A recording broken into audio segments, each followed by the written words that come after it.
avec Yes. C'est notre moment. Dites oui aux actualités dans votre journal TV. Transformez votre intérieur avec Zinda. Zinda, mon rêve se réalise enfin. Jumina, Tiago, Jumina, orange, fraise et coco, si parfait, Marisa Caraza, Jumina, Mina Metamna. Manolotra ho anao ny vaovao. Salama tompoko, tonga soe tamin'ny Pegasus e. Zahay dia mamokatra kidoro vita avy amin'ny mosy. Tena mateza, voanja fiafy. Manolotra anao ny vaovao.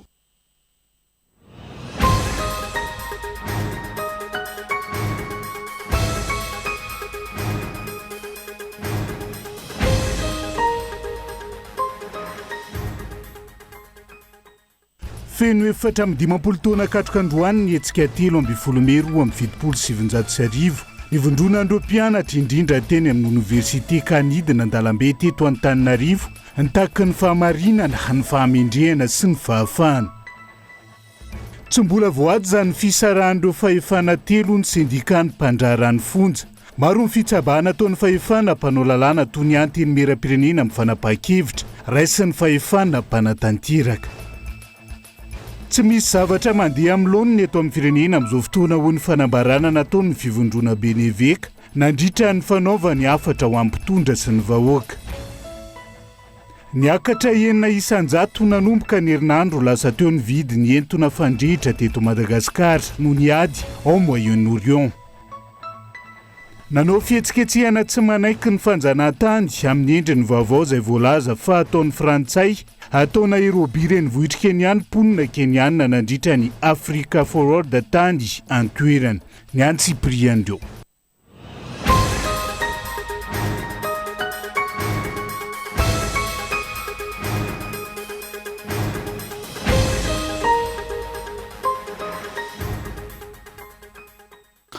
Makasitraka anao hatrany tsy misaraka amin'ny fahitalavitra kolo amin'izao ora izao tonga soa atao anatin'ny fotoana ny fampalalam-ba avao manasa anao avy hatrany hanaraka ny antsiprian'izay.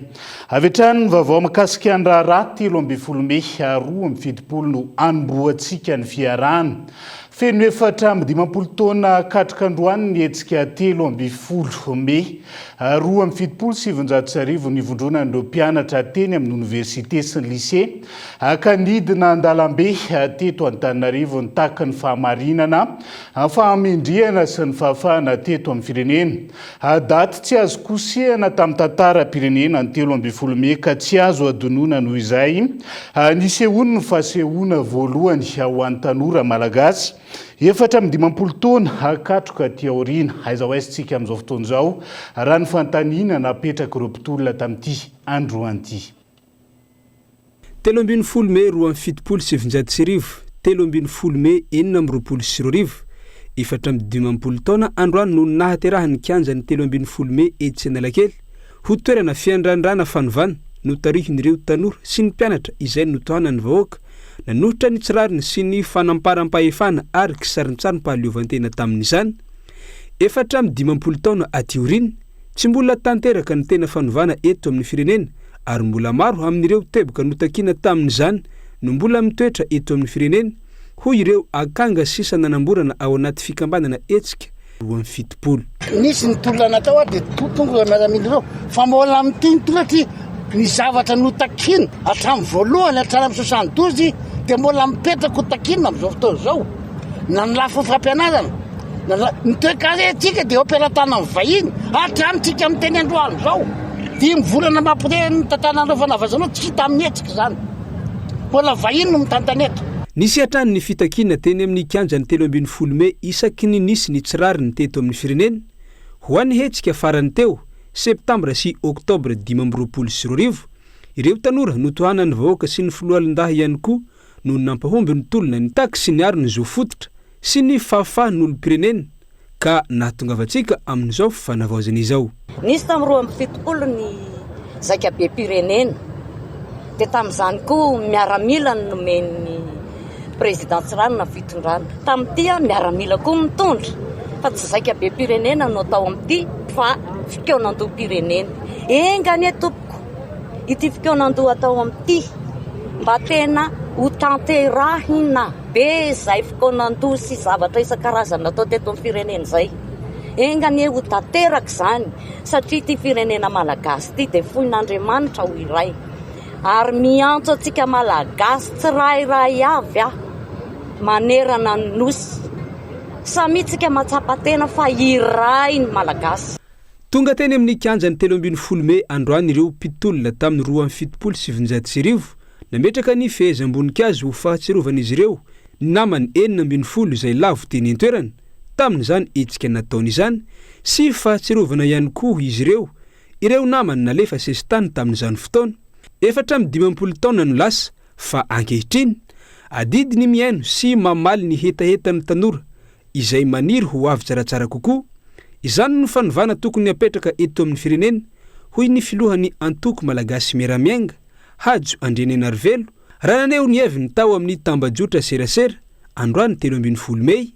Daty tsy matokosehina ao an-tsain'ny malagasy sy ny tantaran'ny Madagasikara ny 17 Mey ny fitakinany fahamarinana, ny fahamendrehana amin'ny mahaolona ary ny fahafahana, fitsipahana ny rafitra mitanila noho ny verimberina teny an-kianja nandritra izay 450 taona izay.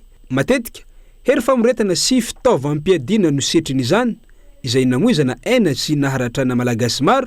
Na izany tsy famoretana ihany no tsaratsehevina amin'izany Mey 27 izany fa tsy adino ihany koa ny fifohazana ara-politika sy ny fandraisana andraikitry ny olom-pirenena izay mitombo isa mandrakariva ireo sahy hoy ny firaisamon'om-pirenena. 450 taona atioriny aiza izao i Madagasikara ny ankamaroan'ireo notakin'ny tanora tamin'izany fotoana no mbola notakin'ny tanora tamin'ny taona lasa. Ireo ihany koa no isan'ny notakina nandritra ireo tolom-bahoaka ny verimberina saika isaky ny 7 taona teto amin'ny firenena izay nanomboka tamin'io taona 2709 io. Manambara izany fa mpitondra tsy tena nahay nakalesona tamin'ny teoloha ireo mpitondra ny fandimby ka mamerina ny fahadisoana indray rehefa tonga eo amin'ny fitondrana ary indraindray aza sady mamerina ny tsinety nataon'ny teoloha no manao fahadisoana maro hafa ihany koa ka mahatonga ilay firenena amin'izao toerana misy azy izao. Ny hirariny ty tandrazana rehetra ny hananany mpitondra sofina mahay miaino, maso mahay mijery ny filany vahoaka andavanandro, ny hanana mpitondra mahay manavaka ny mahasoa sy ny mahafinaritra eo amin'ny fitantanana ny firenena, ny hanana mpitondra mahay manavaka ny mahamaika sy ny laharam-pamehana. Ankoatr'ireo ho mpitondra efa niomana sy manomana ary manana drafitra sy politika mazava hitondrana ny firenena mandritra ny febtaona ampiasany ihany koa no andrasana. Ny malagasy ty tanindrazana rehetra izay maniry ny tsy hisy any hetsika intsony eny amin'ny kianjany 17 Mey ary fitakina efa notakina 80 taona lasa ihany no mbola hotakina ary ihany koa raha hisy ihany ny fitakina tsy ho ireo filana fototra intsony toy ny jiro sy ny rano, fahalalahana maneho hevitra, fifidianana madio, demokrasia, fahaleovantena, fa ho zavatra hafa amin'izay toy ireo any amin'ny firenena mandroso ihany koa no hotakina. Izay ny akony fahatsiarovana ny 17 Mey 2020 tamin'ity androany ity fa manondia ny Atsy-Afrika ary mihazo ny Congo Brazzaville ny filohan'ny fanavaozana ny Repoblika androany. Ny delegasiona malagasy izay nahazo fanasana ofisialy ka isan'ny fionany eo amin'ny filohan'ny Repoblika ny Congo sy ny filohan'ny fanavaozana ny Repoblika Madagasikara isy ihany koa ny fijidian'ireo toerana manan-tantara any an-toerana mandritra izay dia ny filoham-panjakana any Congo Brazzaville zay. Dora antsika ny Antsiprian. Nivantana avy hatrany tany amin'ny Repoblika ny Congo ny filohan'ny fanavaozana ny kolonely Randrianirina Mikael Mivady taorian'ny fanatrian'ny fivoriam-bia afrikanina tany Nairobi, Kenya. Nahazo fanasana avy amin'ny filohan'ny Congo dia nisy Sassou Nguesso ny filoha malagasy ka izao nanatanteraka fitsidiana ofisialy tany Congo Brazzaville izao.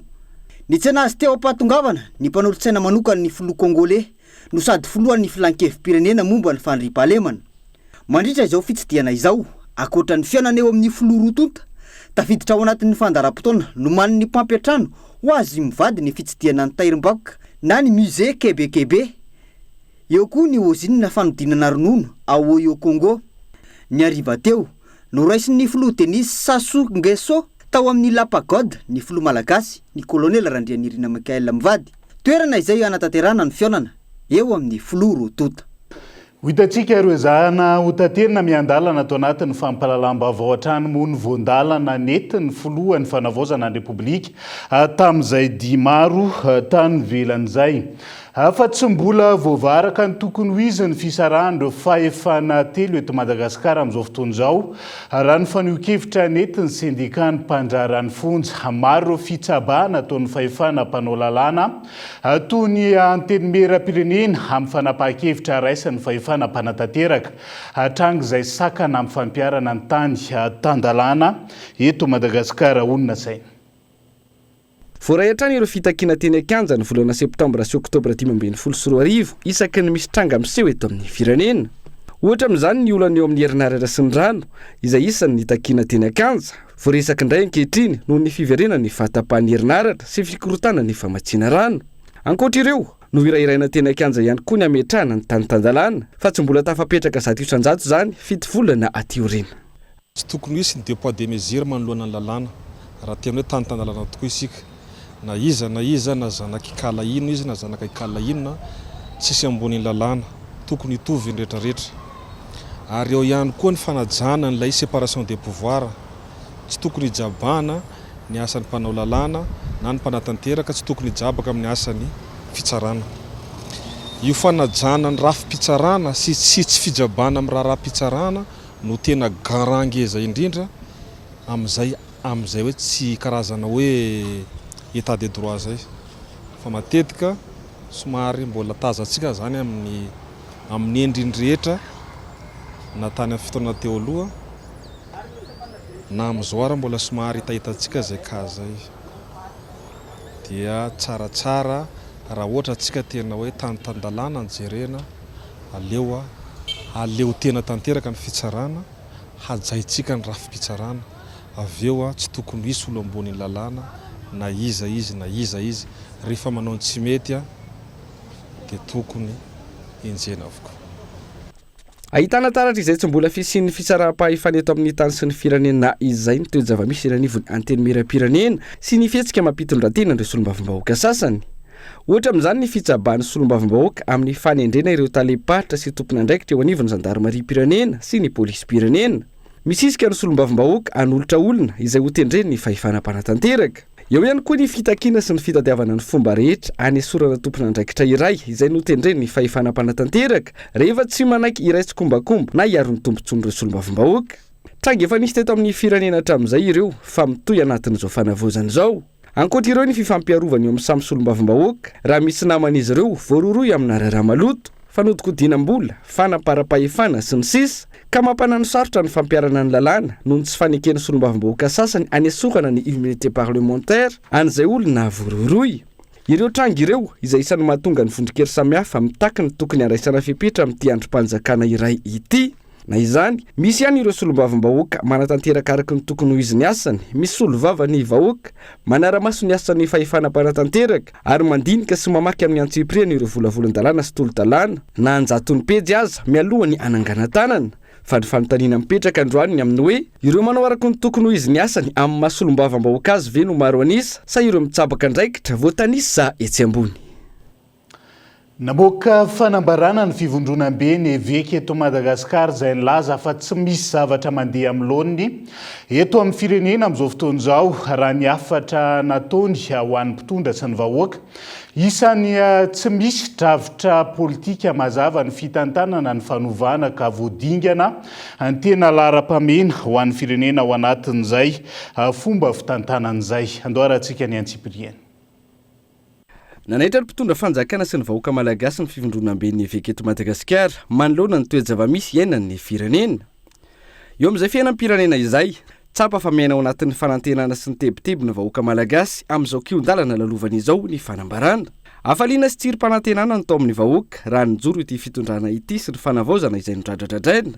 Nisy tokoa ireo namelona ny fanantenana toy ny fanandratana avo ny fiandrianam-pirenena, ny fiainan'ny fahatapahan-jiro sy ny rano indrindra tamin'ny governemanta voalohany, ny fitohizan'ny fanamboaran-dalana, ny fijerena akaiky ny mpiasam-bahoaka, ny fampianarana sy ny sisa hoy ity fanambarana ity. Tsy azo idintsita nefa ireo zava-misy na fomba fiasa teo aloha izay mbola mahazo vahana na miamahery vaika ka miteraka tebitebo ho an'ny vahoaka. Singana amin'izany ny vidim-piainana mampiteny ny mona, ny fahasahirana ny tantsaha amin'ny famoambokatra, ny tsy fandriam-pahalemana, ny kolikoly, ny ady seza sy ny kiantrano an-trano, ny faneho-kevitra miaro fanalam-baraka sy fampisaram-bazana ary fampiroroana indrindra amin'ny tambazotran-tserasera, ny fitakiana lava miaro fandrangarangana fitokonana, ny fanindraindrana be loatra ny mpitondra, ny fampinganana na fampisamborana an'ireo tsy mitovy hevitra amin'ny mpitondra, ny ady tany, ny famitehana ny tontolo iainana, ny tsy fitovian'ny fiahinan'ny faritra samihafa eto Madagasikara. Tsapa ihany koa ny fanendrena olona efa nalohan'ny vahoaka, ny fahatongavan'ireo vahiny maro izay mampiaya, tsy hita taratra loatra ny hoe avy amin'ny vahoaka sy ho an'ny vahoaka ny fitondrana. Toa mijanona ho nofinofy ihany ilay fanavozana ny tabatapaina teny Akanja sy tao an-dapa ho iatrany ny fivondrona ben'ny eveka. Izany no fanontaniana sy fandinihan-tena mameno sainy maro ankehitriny. Tsy misy drafitra politika mazava sy voafaritra tsara ny fitantanana ny fanavozana afa-tsy ny fepitona roa taona sy ny fisian'ny fikaonan-doha-pirenena. Tsy voafaritra ary voadingana azy indraindray ny tena laharam-pamena ho an'ny firenena, indrindra ho an'ny vahoaka madinika. Fiavaozana miainga amin'ny tsirairay sy hatrany fotony no tsy maintsy apetraka. Toe-tsaina, fifandraisana, fomba fiasa, fandraisana andraikitra, ary fiavaozana mahasana ny lafiny rehetra ihany koa. Aoka samy atsapa fa mila ny hafa sady ilain'ny hafa araka ny nampianarin'ny Papa François ny tanora tamin'ny fiaonana tao Somandrakizay ny volana Septambra 2012. Tsy maintsy ampandeferana ny ambopota-fahotra sy ny fiavonavonana ary ny fitopo-teny fantatra. Antsika rehetra i Madagasikara fa tsy an'olombitsina vondrona na sokajy manokana hoy ny fivondrona ben'ny eveka. Samy manana ny tandrify azy eo amin'ny fampivoarana azy. Ary natao ifameno amin'ny an'ny hafa izany, tsy misy afaka miala na mialangalana. Izany fiavaozana izany no miantoka ny ampisin'ny fanavozana ka tsy ho nofinofy intsony. Ankoatra ny fahatsapatena ny tsirairay na ny faritra, dia manana didy ampanjary izany fanavozana izany ny mpitondra sy ny tompona andraikitra rehetra. Izy ireo no tsy maintsy miroso mialoha amin'ny fiavaozana. Aoka avadika ho arena sy tombony ny fahasamihafana fa tsy sanatria ivaona amin'ny fampiadiana sy ny fanilikiliana ho ny afatra. Ny tanjona sy ny fomba fiasa mazava no hamaritra izany. Tsy tokony hisalasala, andrava sy anovan'izay hita fa tsy nahitana fahombiazana teo aloha ary hitazona na anamafy izay vaopirofo fa mampivoatra ny Madagasikara.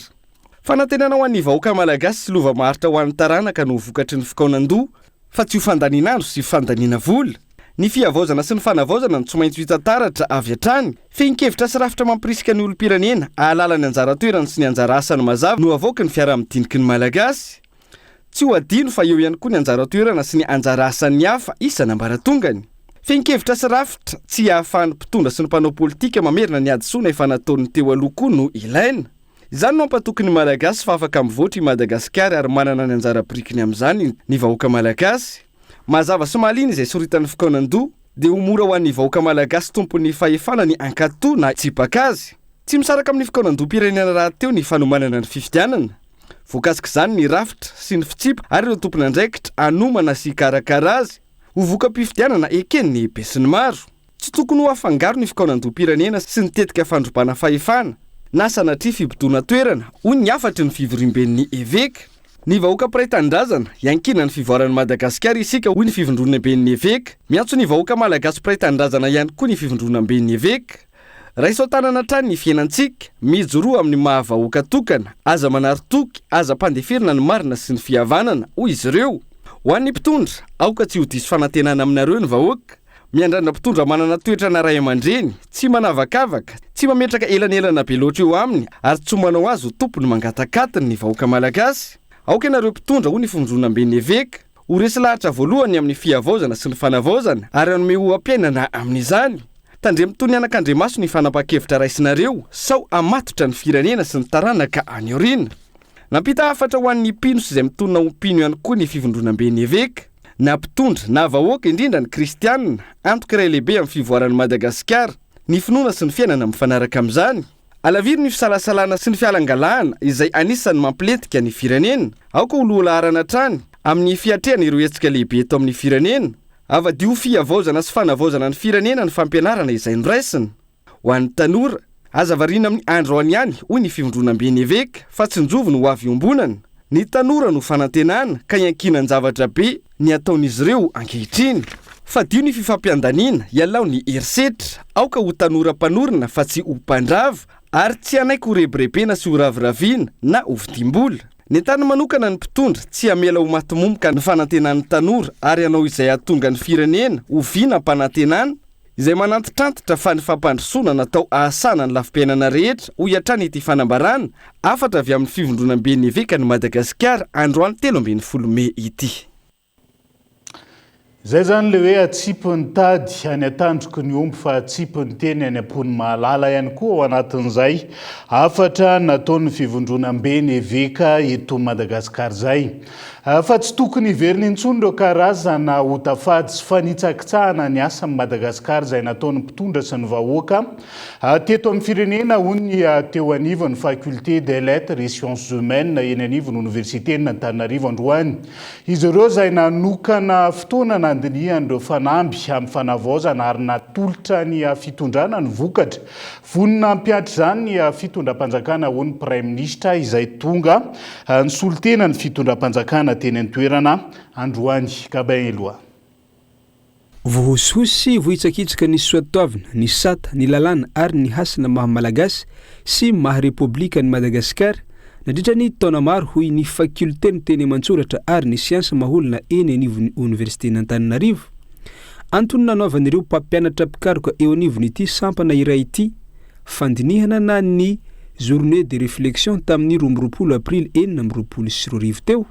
Fotoana natokana izy ireo nandinihana sy namakafakana momba ireo fanamby amin'ny fanavaozana ny Repoblika no tanterahana androany teny Ankatso arak'izany ny lanonana fampahafantarana ampahibe maso ny vokatry ny asa nandritra izay journée de réflexion izay noraketina antsoratra sy navadika ho boky izany ka natolotra tamin'ny solitena ny mpitondra fanjakana tonga teny an-toerany. Aloha mba tsy teneny hoe fanavaozana fa be dia be nefa nyteny izany sady misy koa mety malailay sasany hoe fangaho amin'ny fanavaozana rery ty resaka ty atoko izany fa aloha mba terentsika hoe famerenan-kasina rangaha atao famerenan-kasina satria nisy hotafady teto, nisy hotafady tena tsisy ohatr'izany ary aloha mba eritreretina mba iny angamba ny farany fa tsisy hafa koa sady efa mba reraka ihany angisaky metsy hoe dia an-dalambe foana mba aloha mba alamina kely dia alamina izy iny raha ohatra ka hitanao fa tokony hiteny ianao nefa tsy niteny tena anenina ianao satria takizay mba lasaiko ohatr'izao takizao. Voarakitra ao anatin'ity boky ity ny feo sy ny fomba fijery narahana vaholana sy sosikevitra ho an'ny fitondram-panjakana sy ny vahoaka malagasy amin'izao fanavaozana izao. Ohatra amin'izany ny fahatsapany teny sy ny fanovana toe-tsainy ny tsirairay ary ny fanomezana lanja ny fikarohany manam-pahaizana eto an-toerana. Ny fitina hoe aleo ny mpampianatra mpikaroka indrindra ny eto amin'ny faculté des lettres hiara iasa amin'ny olona izay indrindra ny fitondram-panjakana izay te hanova zavatra dia izay no mahatonga an'iny fa ny ankabeazany dia hoe mba mila na izany na tsy izany mila fanjakana afaka mandray andraikitra ary azo antanina inona ny andraikitra inona ny nataonao na hoana ny nataonao iny tsy hoe gouverner tsy hoe hitondra fanjakana ihany fa mba misy fihevitra lasa lavidavitra koa hiverana ny firenena ho an'ny taranaka faramandimby. Niatrika ity fotoana ity ny Prime Ministre lehiben'ny gouvernemanta niaraka tamin'ny ministra miahy an'ireo mpikaroka sy ny ministra misahana ny fanavaozana nambarany solitena ny fitondrana fanavaozana fa ho raisina ary ho ampiarina arak'izay azo atao ny feno mpikaroka toy ny nataony teo anivon'ny faculté des lettres et des sciences humaines izao. Izay ao anatin'ny gouvernemanta mandray an'iny ary be dia be maharesy lahatra anay izy teo mba tsy ilazako izy rehetra dia raha miteny izy ohatra hoe famerenan-kasina ny Repoblika Malagasy matiasina mihitsy izy teo mahatonga antsika mijaly miteny izy hoe ny tombontsoany be sy maro aloha izay ny tombontsoan'ny tena na tombontsoan'ny olombitsy misy koa zany hoe io tsy fanavaozana ara-drafitra fotsiny atao fanavaozana fa ny toe-tsaina tokony miova ny Malagasy ary ny teneniny teo fa ny fanovana ny toe-tsaina tsy ny mpitondra manova ny toe-tsaina fa ny olona samy manova ny ao an-tsaina maromaro izy teo tsy fanavaozana ara-politika fotsiny tsy fihavanana mibrioka maro ny zavatra ny teneniny teo izay ho raisinay moa ary ao anatin'ny filan-kevitry ny gouvernemanta ho resanay manokana ity mba hafanay maka ny hevitra rehetra arakaraky misy anay ao moa ministera fisasana manokana ny fanavaozana zany amin'ny fitaritana ny fikonam-pirenena ampiasa an'io fa kosa ny ministera tsirairay manana ny tandrify azy ao dia mahazo baiko zareo zany iarahanay midinika io ahoana ny ampiarana anazy fa tena ampiarana mankasitraka nireo mpikaroka nandray anjara tamin'iny communication scientifique iny fa zay ny tsy ampiteto amintsika zany hoe mihevitra avy amin'ny manam-pahaizana entina mitantana ny firenena. Ho an'ireto mpampianatra mpikaroka ireto, vonona izy ireo hanampy ny fitondram-panjakana ankehitriny ary handray anjara amin'ny fikaonan-doham-pirenena ho avy izao raha ny fanazavana teny an-toerana.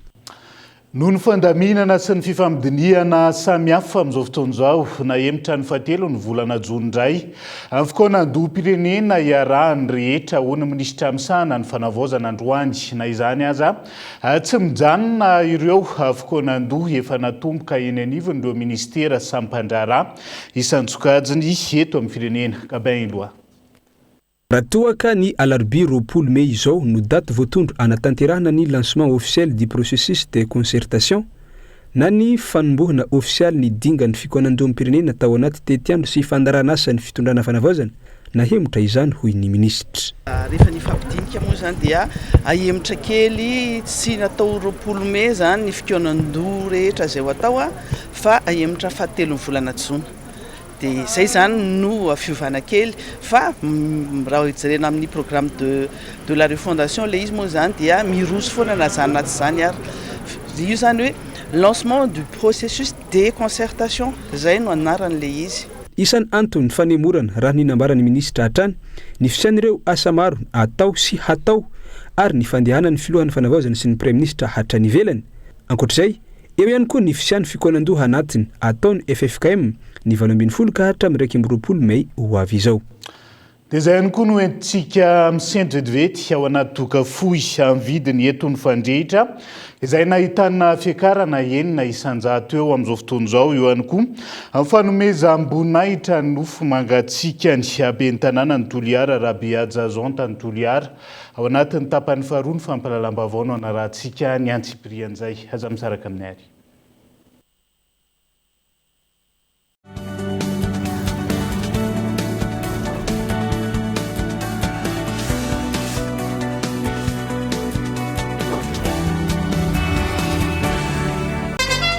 Cosmos ouvre son 9e magasin à Tana. Grande ouverture de Cosmos Sandjar dans l'enceinte du Scodin. Du 21 au 23 mai, promo spéciale ouverture de Cosmos Sandjar avec des remises allant jusqu'à 70% sur certains produits. Oui, des remises allant jusqu'à 70% sur certains produits. Uniquement chez Cosmos Sandjar dans l'enceinte du Scodin. Stock très limité. Premier venu, premier servi. Cosmos, votre partenaire de confiance.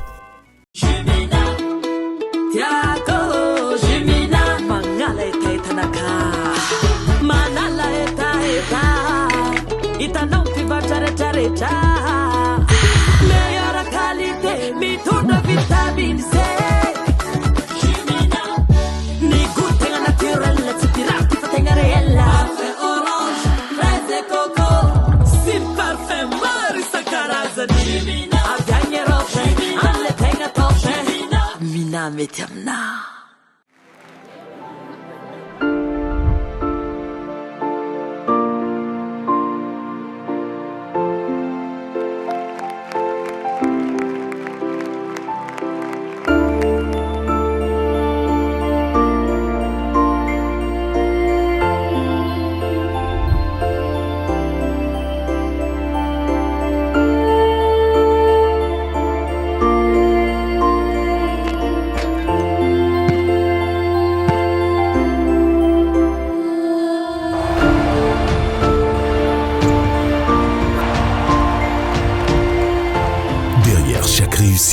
Il y a une maman.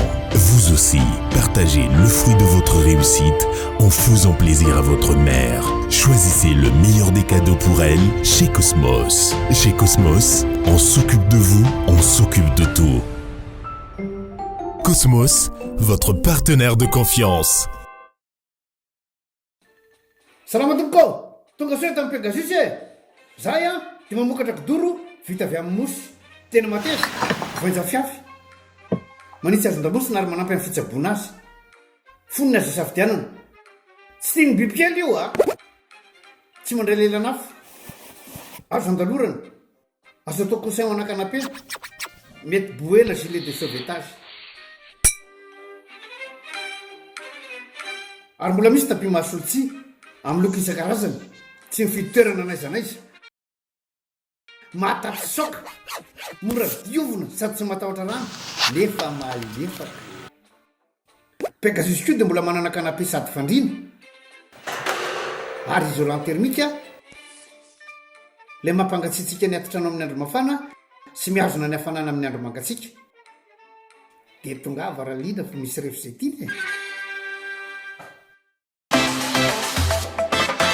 Pousse-toi am'izay le kife araroty ireo bonus data amin'ny net week sy netman mahazo bonus cadeau hatramin'ny 10% isanjato be zao isaky mividy net week na mampa-amin'ny am-volanao tolotra manomboka amin'ny 3,000 ariary kifeo bébé coucou surf e tsindrio ny dièse 322 dièse na midira en super app ya c'est moi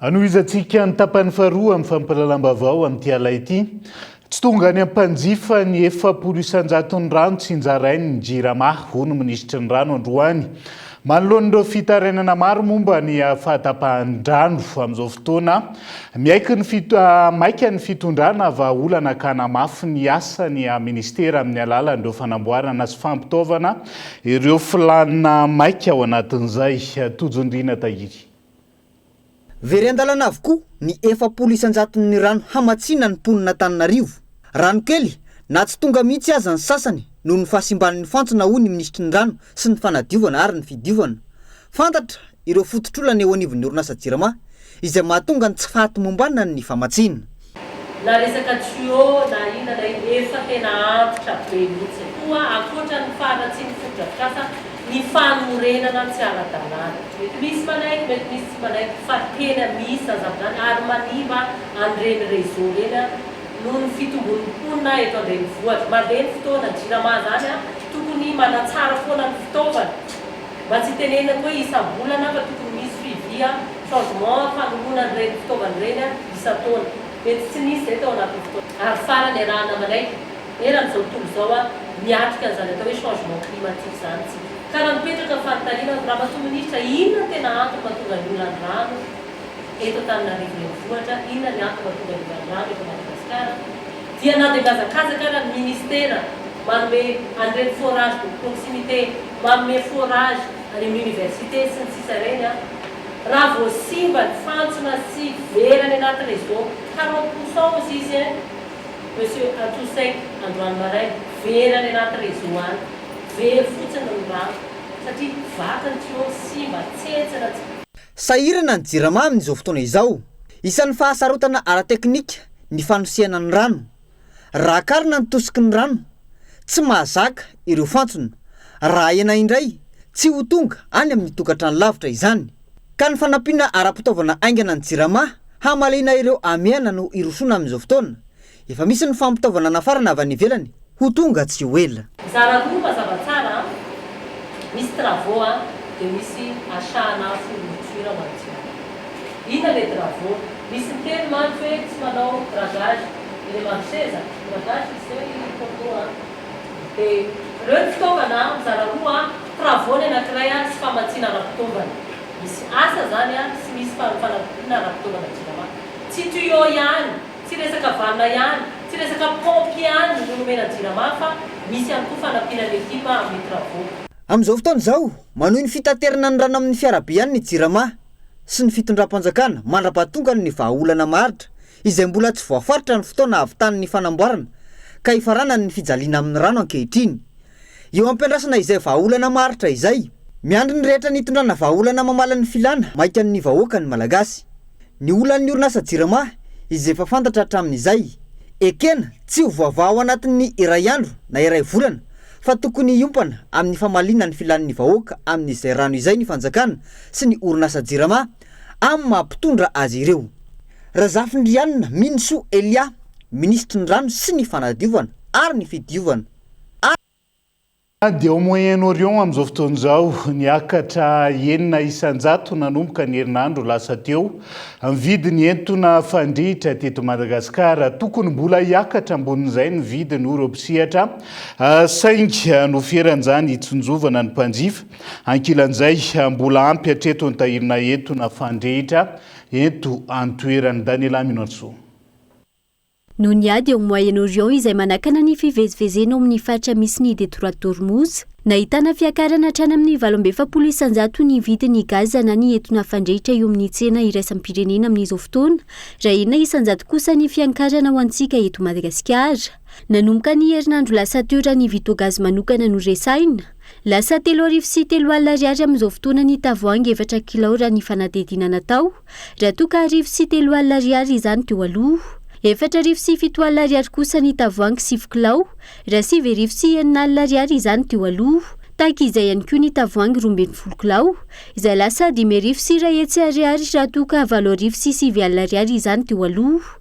Na io aza izay fiakaram-bidy izay, mbola ampy hatreto ny tahirina entona fandrehitra eto Madagasikara raha ny fanazavana. Raha avy any Moyen-Orient daholo ny vidin'ny gaz aty amin'ny zone misy antsika, gaztsika zany amin'izao fotoana izao avy any États-Unis.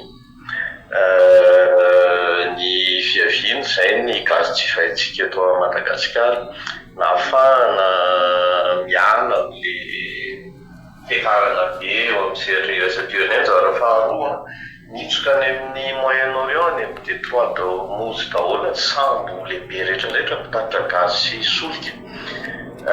Zany hoe miteraka tension zany io amin'ny resaka fisian'ny sambo mitatitra gaz dia eo amin'ny vidin'izay sambo misy dia azontsika raisana.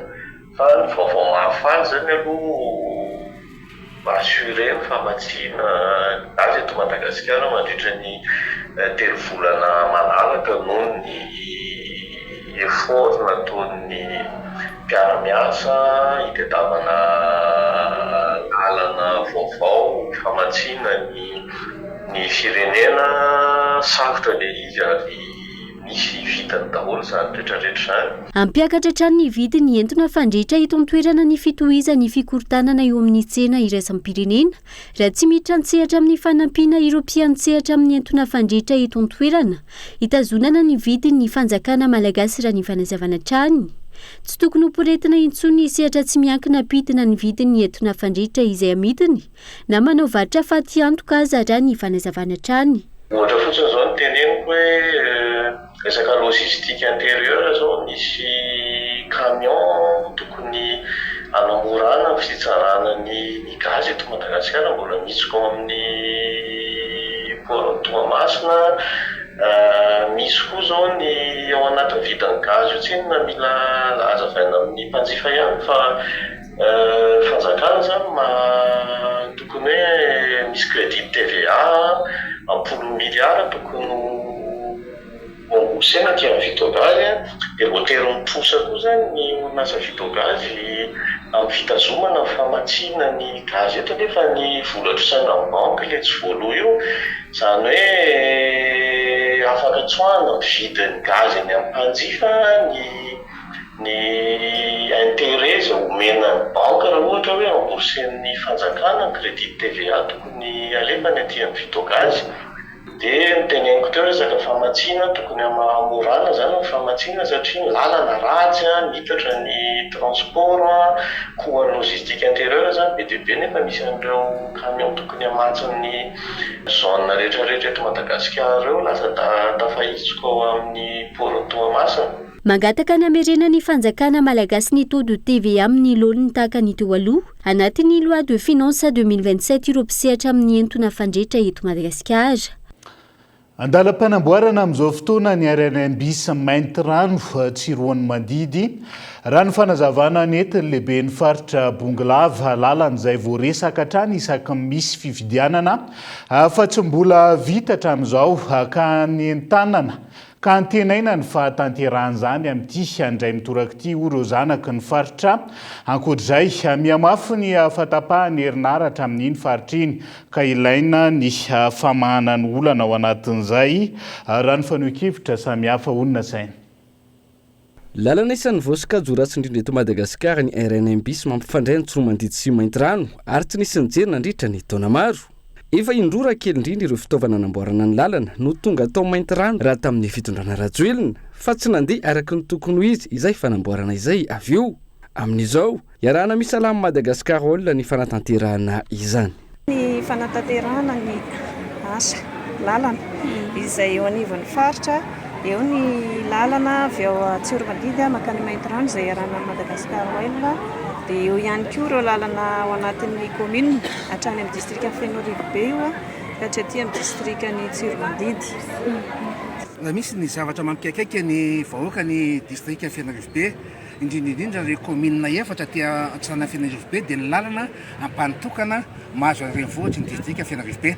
Izay lalana eo amin'ny 520 kilometra fa kosa tsy misy na crère taxi-bus mandeha amin'izao fotoana izao satria tapaka tanteraka eo amin'ny ivony eo andrefa Mangatany, ny commune Mangatany zany dia tsy afaka mandeha intsony na dia atao hoe reny 4x4 izay efa misotro ireny.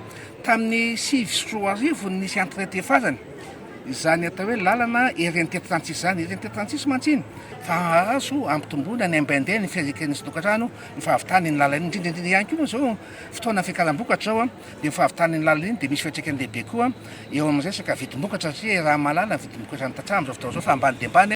Nisy ny fanairana entana teo anivon'ny ministera tompony andraikitra momba izay fanamboarana ny RNT36 izay. Nisy ny fampanantenana hoy ny solombavambahoaka fa andrasana ny fanomboana ny asa sy ny fanatanterahana zany. Ankoatra izay, natsangana tamin'ny fomba ofisialy ny fikambanan'ny zanak'i Bongolava ho famondronana ireo fahaiza-manao hitondrana ny fampandrosoana.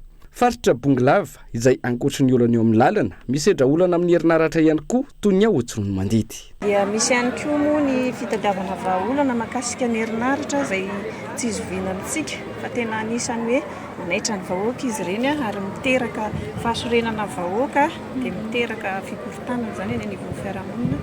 Eo ihany koa ny insécurité izay ateraka izay tsy fahampian'ny herinaratra izay dia eo ampitadiavana izay vahaolana izay izay amin'izao misy moa ny efa nisy ny groupe izay efa naterina ny atoerana dia misy an'ilay fatapahana ao amin'ny distrika ny Tsoromadidy eo amin'ny commune Tsoromadidy ville misy adiny 4 eo angamba izay fatapahana dia efa eo anatin'ny fitadiavana vahaolana mahakasika ny koa izay mifandoha mitady hevitra miaraka amin'ny fanjakana foibe.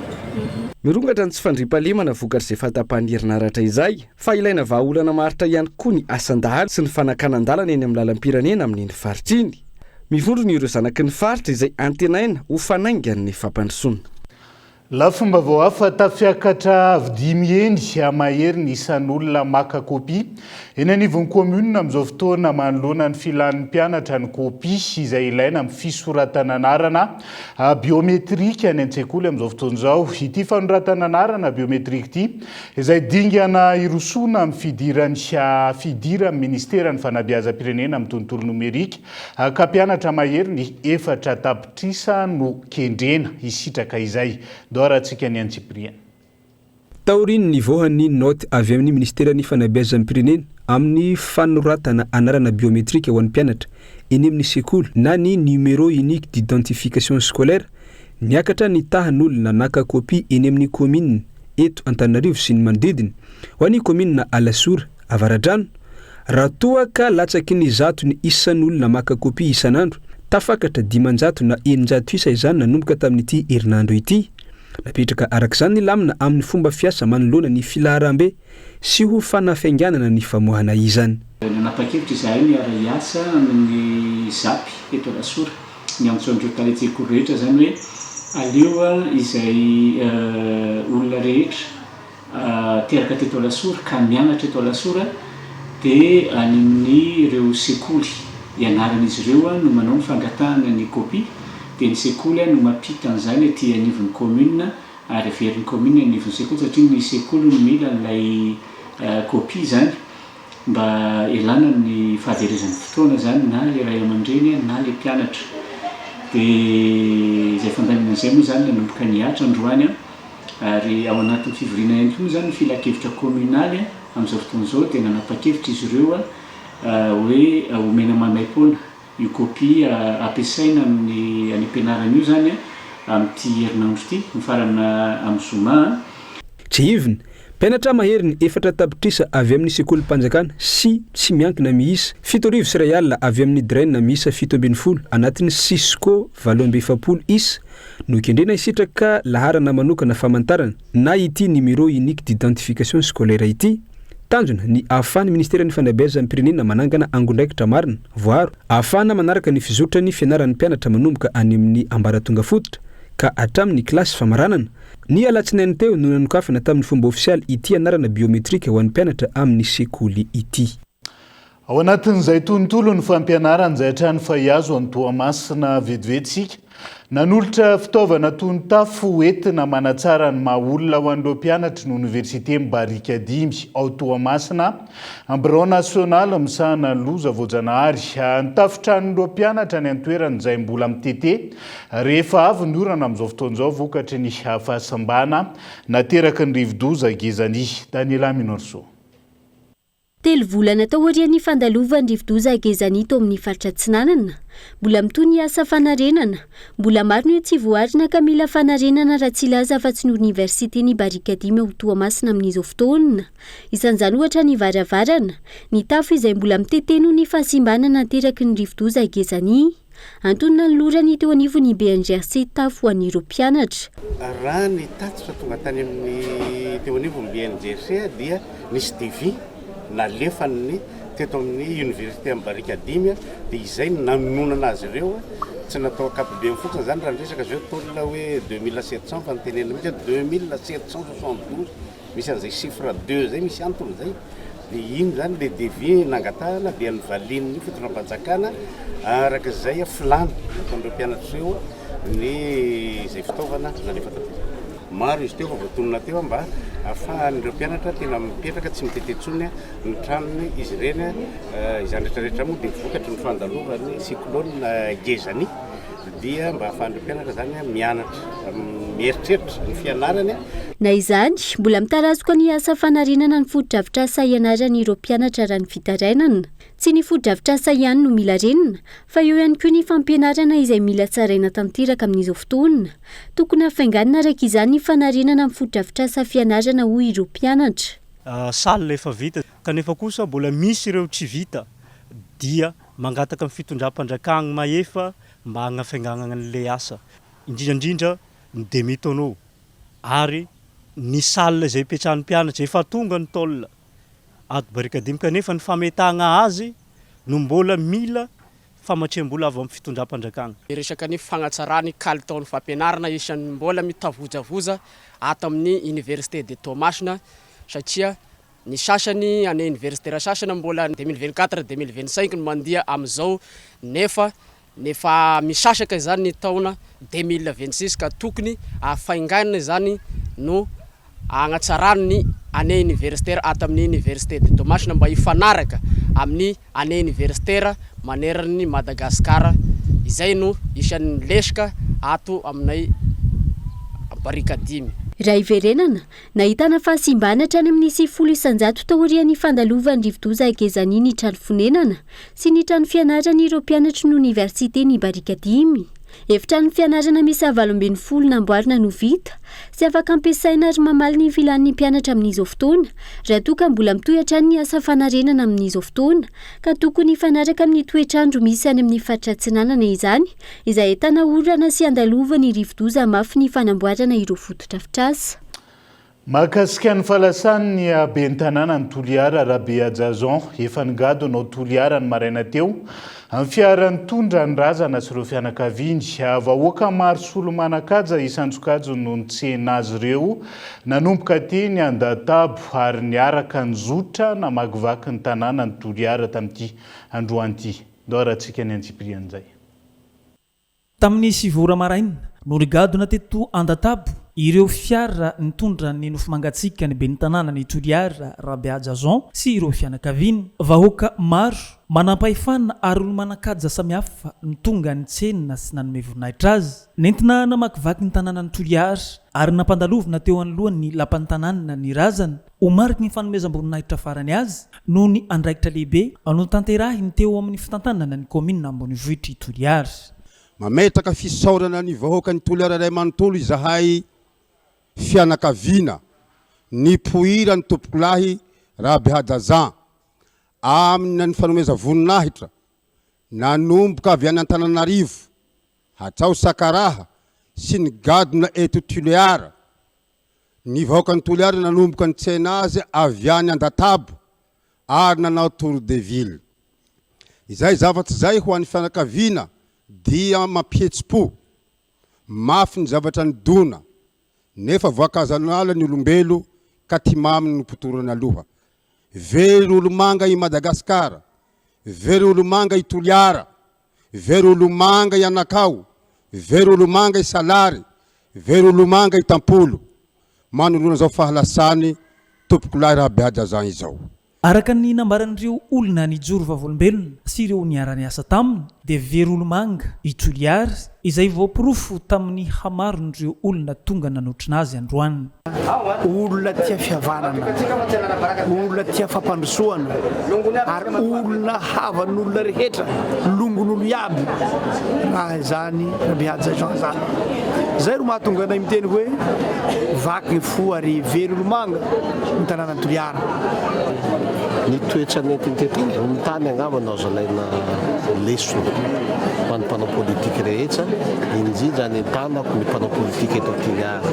Zay fahaiza mampitambatra zay, zay fahaiza tsy miteny zavatra hanafotohina olo zay. Zay toetra zay nanana izy raha kokoa olona tsy nanana dossier maloto raha ataoko teny mivantana atao anatin'ny fitantanana nataony satria efa indromy antony izy mitantana ny commune amin'Université Toliara voalohany ary efa nisolo mavabahoaka nisy fitantanana volam-panjakana atao anatin'izay izy koa nefa mpanjara amin'ny fanjarana nataony tsy mba naheniny sapeo koa hoe nisy détournement nisy tsy fahatombanana. Olona ohatran'izany modely ho an'ny firenena, modely ho an'ny mpanao politika rehetra. Andrasana ao an-trano ny Aobe Sasavy ny vatamangatsika ny ben'ny tanàna Rabihajajan amin'izao fotoana izao. Ny asabotsy izao kosa no anaovana ny fandevenana azy eny amin'ny fahasandrazany eny Haviro araka ny fandaminany fianakaviana. Ny fianakaviam-beny Cool TV FM tarihany filompanorona Santale Général Mody Mirary finoana fino ho an'ny fianakaviany ao anatin'izay. Avy ihany koa no entsika miampita ao anatin'ireo vaovao misongadina atao amin'ny page Facebook ny vaovaon'ny Cool TV tamin'ity androany ity. Ampahany tamin'ireo vaovao misongadina navoaka ny page ny Facebook ny vaovaon'ny Cool TV androany toy n'ilay rara nahafatesana tovolahy iray teny Ankasina 67 hektara ny herinandro lasa teo nahiditra amponja vonjimaiky ny Antanimora ny farany herinandro teo ilay vehivavy voalaza fa nanosika ny vadiny avy eny amin'ny rihana fahatelo teny Ankasina ny talata 10 Mey 2024 lasa teo. Nanday ity vehivavy ity fa tsy nanosika ny vadiny, nambarany fa namerina jiro io vadiny io ka nianjera teo ambaravarakely, latsaka tany atokotanin'olona ary namoinainy.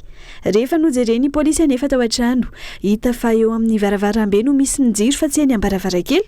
Ireo mpiara-monina ihany koa dia nanamafy fa matetika miady izy mivady ireo. Efa nisy fotoana naratra ny tanan'ilay lehilahy no kakeriny Ramatoa. Ity farany no voalaza fa mahery fihetsika raha ny fitantarany mpiara-monina. Tontolon'ny baolina kitra. Misaona ny tontolon'ny baolina kitra malagasy Nodimandry Castro Zosimar Rakotomamonjy na Ibila efa mpilalao ny Baretranina. Mpilalao teo anivon'ny kluba LGK Plus FC ny tenany ary efa voantso nandrafitra ny ekipa pirenena Baretranina ihany koa. Mankahery ny fianakaviana izay eto amin'ny Cool TV FM. Vaovao mahakasika ny Université n'Antananarivo mitaky guichet manokana eny amin'ny Université izarana vatsim-pianarana ny mpianatra. Nanao fanambarana iombonana ny fikambanana ny mpianatry ny Université n'Antananarivo androany mahakasika ny fisitrahana vatsim-pianarana. Nambaran'izy ireo tamin'izany fa mbola misy amin'ireo mpianatra no misedra olana amin'ny resaka bourse noho ny tsy fahatomombana ny plateforme hikarakarana maneny amin'ny mety tsy fisitrahan'ny mpianatra sasany vatsim-pianarana 2024 2024 araka izany izy ireo ka miantso ny tompona ndraiky mpanjakana amany olana. Ankoatra izay angatany ireo mpianatra ihany koa ny fametrahana guichet manokana isana ny fizarana vatsim-pianarana eny amin'ny Université n'Antananarivo. Raha tsy haivina eny amin'ny tahirim-bola mpanjakana ireo mpianatra no mandray fantsim-pianarana manomboka izao ary efa nisantatra izany ireo sokajy doctorant ny farany volana abril lasa teo. maresaka iraisam-pirenena vetivety nanao fihetsiketsehana tsy manaiky ny fanjanahantany amin'ny endriny vaovao izay voalaza fa ataon'ny frantsay tao Nairobi renivohitry Kenya amponina kenianina takiny izy ireo ny alan'ny fialan'ny filoha frantsay tao Kenya avy hatrany hetsika nifanindry tamin'ny Africa Forward Summit tany an-toerana izay natrihan'ity filoha frantsay ity. Nisy araka izany ny fifandonana teo amin'ireo mpanao fihetsiketsehana sy ny mpitandro ny filaminana ary nisy ny voasambotra nandritra izay hetsika izay. Tapitra treo ihany koa ny fiaratsika ho any androany naiza misy anao ankasitrahany ianao nanaraka ny fampalalam-baovao hatramin'ny farany mandrapitafa ho amin'ny rapitsondry ary tombo kilasy tombo vavelo matomboka.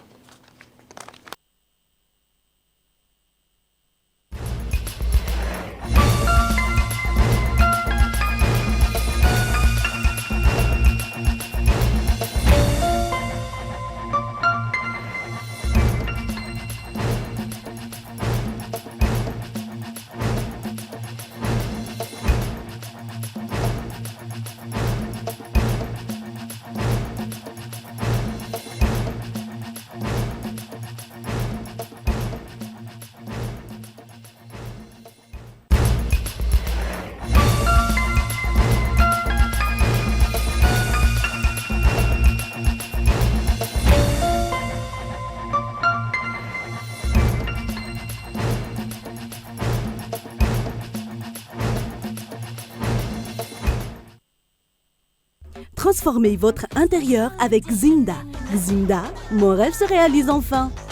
Jumina, Tiago, Jumina, orange, fraise et coco, si parfum, Marisa Caraza, Jumina, Mina Meterna. Nanolotra ho anao teo ny vaovao. Salama tompoko, tonga soa tamin'ny Pegasus e. Zahay dia mamokatra kidoro vita avy amin'ny mosy. Tena mateza, voanja fiafy. Vous a présenté ny vaovao. Avec Yassi, c'est notre moment. Dites oui aux actualités dans votre journal TV.